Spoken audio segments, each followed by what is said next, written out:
Bonjour Isabelle Rizacher-Mougalian. Bonjour. Comment va Marc, votre mari, qui était donc dans ce Thalys et qui a été touché par une balle? Alors, en fait, il a reçu une balle donc qui est rentrée dans le dos, du côté gauche, au niveau haut, et qui est ressortie par le cou, sous-claviculaire. Il a perdu beaucoup de sang. Il a été hospitalisé très rapidement et déporté en fait à l'hôpital de Lille. Son état est stable, mais il a quelques problèmes à la main gauche et donc ils ont peur qu'il ait des séquelles nerveuses. Donc ils vont peut-être faire une chirurgie pour voir ce qui se passe. Mais est-ce que sa Mais vie est en danger aujourd'hui encore? non, sa vie n'est pas en danger, il est conscient et il est juste très fatigué. Et moralement, comment va-t-il? Bon, moralement, je pense qu'il est très choqué, on est tous très choqués, mais globalement, ça va. Vous étiez, vous, son épouse, dans le Thalys à ses côtés. Oui. Racontez-nous ce qu'il s'est passé vendredi soir. Alors, en fait, vendredi soir, donc, on était assis l'un en face de l'autre, puisque c'était un duo, et moi, j'étais face à la porte, et mon mari m'a dit à un moment, va-t'en, c'est sérieux. Et j'ai vu sur ma gauche un canon de fusil qui sortait. Et j'ai vu qu'il y avait déjà une sorte de bagarre. C'est le fameux jeune Français dont je ne connais pas l'identité, qui apparemment avait réussi à agripper ce jeune homme qui tenait le fusil. Vous, jusqu'au moment où votre mari vous a dit va-t'en, c'est sérieux, vous n'aviez rien vu?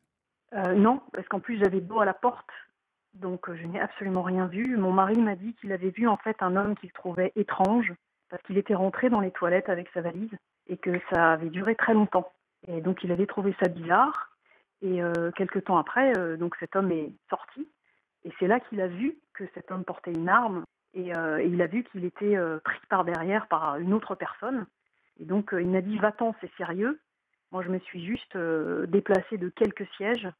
Et mon mari s'est précipité vers cet homme pour lui enlever son arme, sa Kalachnikov. Vous avez vu Ayoub El-Kazani tirer sur votre mari?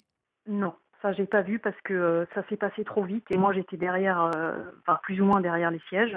Par contre, donc il s'est effondré et je l'ai vu à travers les sièges et il m'a regardé et il m'a dit I'm hit, c'est fini. Il pensait qu'il allait mourir. Il y avait du sang partout. Je me suis précipitée vers lui. J'ai vu qu'il avait une blessure au dos. Donc je lui ai fait une sorte de garrot avec une écharpe. Et ensuite, j'ai vu qu'il avait une autre blessure en fait au niveau du cou. Donc j'ai couru dans le wagon numéro 11 pour demander de l'aide. J'ai demandé est-ce qu'il y a un médecin, aidez-moi, aidez-moi, aidez-moi. Personne n'est venu. Donc je suis revenue dans le wagon numéro 12 pendant que les militaires américains étaient en train De neutraliser. d'immobiliser l'agresseur. Et on a eu beaucoup de chance parce que Spencer Stone, en fait, connaissait les premiers secours. Mhm. Et il a mis son doigt, en fait, sur la plaie qui était au niveau du cou pour empêcher que l'hémorragie continue. Et il est resté dans cette position pendant tout le voyage jusqu'à ce qu'on arrive à Arras. Donc je pense qu'il a vraiment sauvé la vie de mon mari. Est-ce que vous avez compris tout de suite que c'était une attaque terroriste? Euh, je sais pas quoi dire parce que c'est vrai que quand on voit une arme comme ça, enfin, c'est un petit peu quand même ce qui m'a traversé l'esprit.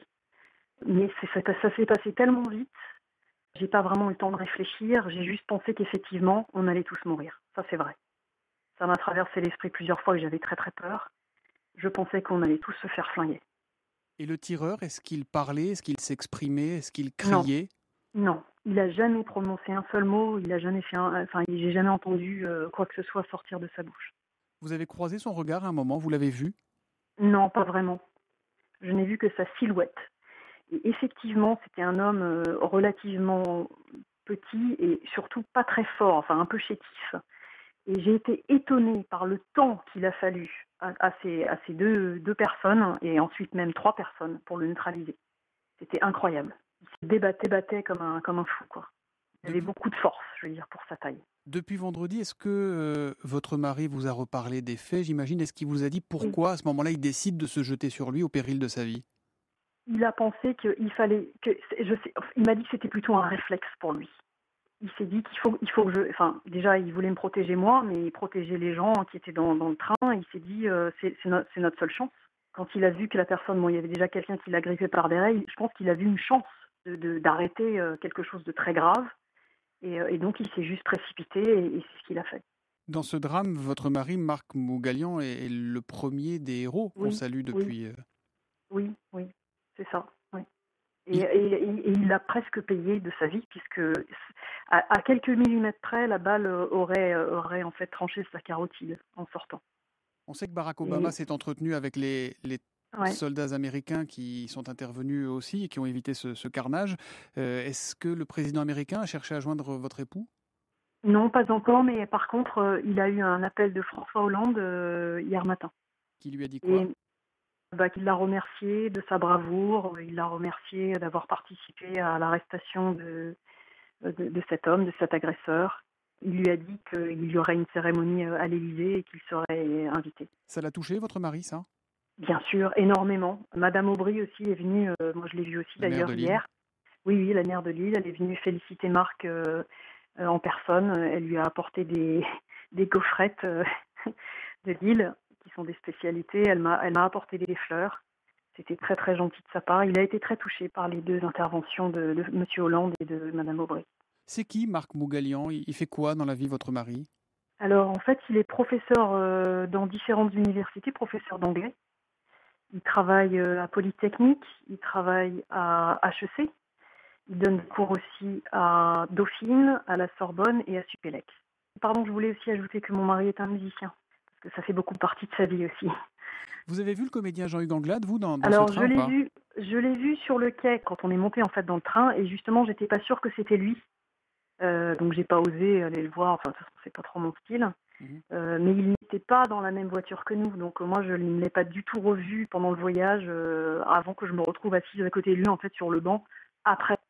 On l'entendait hier sur Europe 1. Jean-Hugues Anglade a mis en cause le comportement de certains contrôleurs de la SNCF et de ce Alors, Thalys. bah, d'une certaine manière, moi j'ai pas du tout vu des gens partir. En revanche, je voudrais quand même dire que justement il y a un conducteur de train qui était assis enfin, pas loin de nous, à notre gauche, si je ne me trompe pas, qui est allé tirer la sonnette d'alarme et qui ensuite est revenu pour porter main forte aussi aux personnes qui essayaient déjà de mettre à terre cet agresseur. Donc je suis désolée, mais ce monsieur est aussi un membre de Thalys, enfin un employé de Thalys, et il était très bien. Et je crois qu'il a fait ce qu'il fallait. Donc je pense qu'il ne faut pas non plus, parce qu'il y a peut-être une personne qui a eu peur ou qui a eu une réaction inhabituelle, il ne faut pas penser que tous les gens qui travaillent pour Thalys sont pareils. Hein. Je crois que c'est une question de personne. Il ne faut pas dire ça, je pense, c'est pas juste. Quelle image vous gardez là, 3 jours après les faits? Oh, ça fait même pas 3 jours, hein. Ça fait 2 jours et demi. C'est le regard de mon mari à travers les sièges, parce qu'on était un siège d'écart. Le regard quand on s'est croisés qui m'a dit I'm hit. Et j'ai vu dans ses yeux et j'ai vu le sang et j'ai eu tellement peur qu'il meure. Moi, c'est ça qui va me rester. Et rétrospectivement, qu'est-ce que vous vous dites? Que mon mari est un sacré héros. Et que heureusement aussi qu'il y avait les 3 autres militaires qui étaient dans le train, parce que je me dis que je pense que sinon on serait tous morts. Donc je me dis qu'on a eu aussi beaucoup de chance. Tu vois, il y a des gens quand même qui ont encore le courage de faire quelque chose. Merci beaucoup Isabelle Rizacher-Mougalian d'avoir témoigné ce matin sur Europe 1. Évidemment, transmettez toutes nos amitiés, et nos remerciements et notre soutien, celui de toute la Merci, rédaction c'est d'Europe 1 gentil. à votre Merci. mari. Merci, bon Merci, courage. je lui dirai. Merci beaucoup. Au revoir Au madame. revoir. Au revoir. Merci.